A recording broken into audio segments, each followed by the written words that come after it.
Hey Taurus, it's Dr. Leona coming in with some June predictions for you using the beautiful Tarot of the Divine by Yoshio Shitani.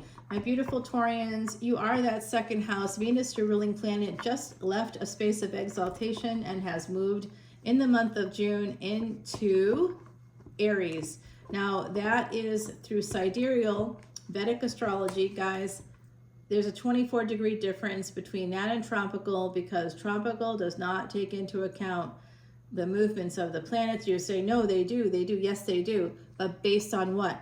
Based on fixed dates connected to the sun. So in tropical astrology, you are only one thing. You are a Leo. You might know your rising sign. You might know where you have Venus, but you don't connect that to you as a person in terms of like these things, how they're affecting your life. Whereas in Vedic astrology, we are all the signs, all of them, all 12 signs are in the chart. We recognize that, and we recognize where the placements of the planets are as being very, very important. For example, you might not even know where your Mars is, but Mars actually shows you where your body is going to spend most of its time. And in Vedic astrology, it's going to take into account things like the universe, by the way, rotates every 500 billion years, and that was just confirmed. Literally, it's on my Patreon if you want to go see. That's where you can also see unlimited extended videos for individual signs at any of the paid tiers. When you click the link in the description box, the first thing you see is join for free. If you join for free, you don't see anything outside of a few little breadcrumbs I'll throw your way to show you what the different levels are, because on my channel, I donate all proceeds to Elephant Aid International's Elephant Refuge of North America. That's unheard of. Do not know of any other reader who's doing anything like that. So this is, I'm not here, you know, for ego. I'm not here to do, I'm not even going to show you my face, even though I really should. And so many people keep saying, you, oh my gosh, you got to show your face. I'm not, that's not what I'm here for. I'm here to help you.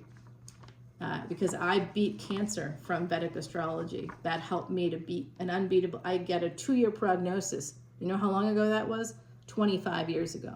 If you want that energy for yourself, come in as a VIP. I encourage you to do it. I want you to learn more about your chart, because if you master your chart, you master your life. And guys, also you'll get a free personal reading, a 1-question free personal reading. I do a chart for you in a consultation. I'll put it into a nice video that you can pretty much watch forever until my storage runs out, at least a year. And you can take screenshots, and I tell you when. This is screenshotable. You know, take screenshot. Screenshot opportunity coming up next. You know, I kind of let you know that. So we have that energy of Pisces here at the bottom of your deck, Taurus. Let's see. We've got 4 of Wands coming in. Oh, someone could be buying a home. Do I have a Taurus placements? I have 1 VIP, 1 very important planet in Taurus. Yes, I do. Absolutely got a lot of that Taurus energy. And when I do these readings, I find that it's telling me something karmic is coming out, because with earth signs, karma is dharma, dharma is karma. So you're going to find something to do with your purpose that will come out in any earth sign readings. And we have all signs in our chart. So whatever you have in that area, even if you say to me, oh, I don't have anything there, but is there something transiting there right now? And where is that thing in your chart? And what is the ruling planet of that house? Like, go look and see where they are in your chart. That's going to bring that energy to wherever it is, along with the nuanced energy of the house that it's in, if it's not in its own house. Okay, so this is having a lot of choices here coming out. Somebody could have taken, this could be an affair here, guys. Somebody trying to find some happiness there, and they're struggling to find happiness. Maybe you can't find it. Somebody's going to try to choose happiness, but they're struggling to find that. Okay, there is some kind of a fight here coming in, a struggle of some variety. It's likely that in the month of June, we do see Mars moving into Leo, and there will be public displays of war. So there could be, especially with family, children, it could become public, could become well-known in some capacity there. Public display of, you know, absolute argument happening in a public space.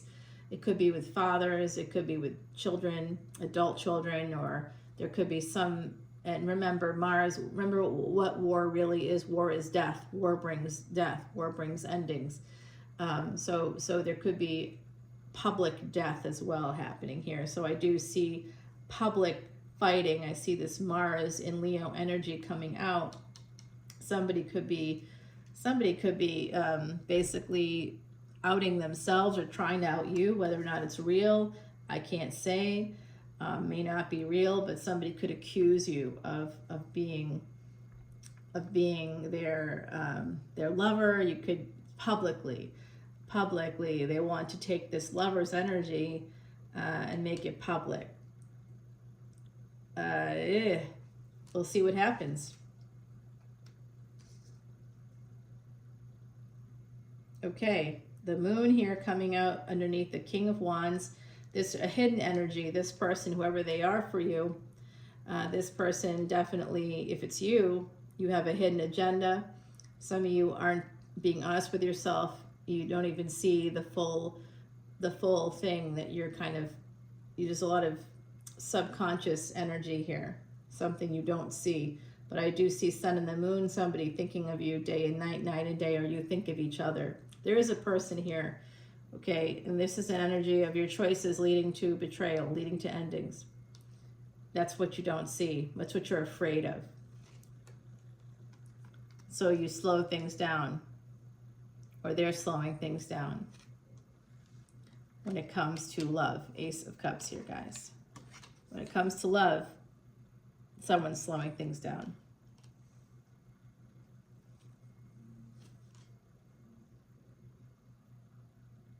Nine of Swords. Being in love makes this person anxious because they can't control it. They may not talk, or you may not be talking. If it's you, this is about escaping that anxiety, escaping the fear, whatever is keeping them in a psychological prison.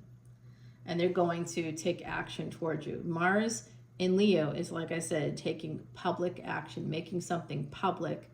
And that could be a fight in public. It could be the declaration of war. Something like that is very possible here, my beautiful Taurians. Okay, let's take this over. I do see some hidden enemies coming out to play there for you. We do have that space of endings coming in as well. Something is going to be ending. Someone's thinking about what that's going to be. Rituals and offerings, number 29. Okay, my beautiful Taurians, this has to do with the person, the Lantern Festival. So some of you, have you gone to the Lantern Festival before? Water Lantern Festival? It's this thing, I think it's one across the country here, and it cycles back around in different areas. And it's kind of a beautiful thing. I did it last year after my aunt died, and we also had a loss within our family in another way. And so we acknowledged all that, and we just, you know, put all these messages on the lanterns, and then you let it float out there. And it's totally, we stayed and watched because I'm an environmental person, so I was absolutely not going to have it if they weren't doing what they said. I stayed like way beyond that. I watched them take it all to the water, and all of it's made out of, you know, sustainable materials, recyclable materials. And they basically grabbed it all out of the water. I watched them take even the last one, even the ones that like went further out, they grabbed it all. They had a net underneath. They had like a fixed body of water, very Scorpio-like energy. Fixed is also Taurus energy. So some of you, this is something about a lantern festival here that might have been a date, or someone may have invited you. But I do see that energy of like lighting lanterns and putting them out on water. That's coming through with rituals and offerings. Some of you may want to do that.